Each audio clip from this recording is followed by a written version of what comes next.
Hola, soy Juan Carlos San Juan, director general de Olimpia Hotel Events and Spa. Hoy hemos estado aquí en Invatur con un evento Social TICS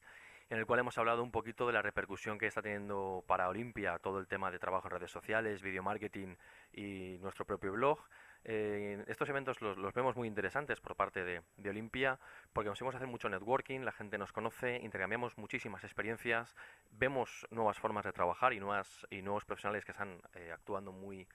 a fondo en las redes sociales y bueno, vemos que es el próximo futuro del marketing, creemos que es el único camino en el cual se puede seguir y hoy por hoy bastante económico y se puede hacer con un retorno considerable tanto en seguidores como repercusión como económico. Así que creemos que es una forma directa de trabajar y siempre que haya un evento de este estilo, pues Olimpia estará apoyándolo seguro siempre.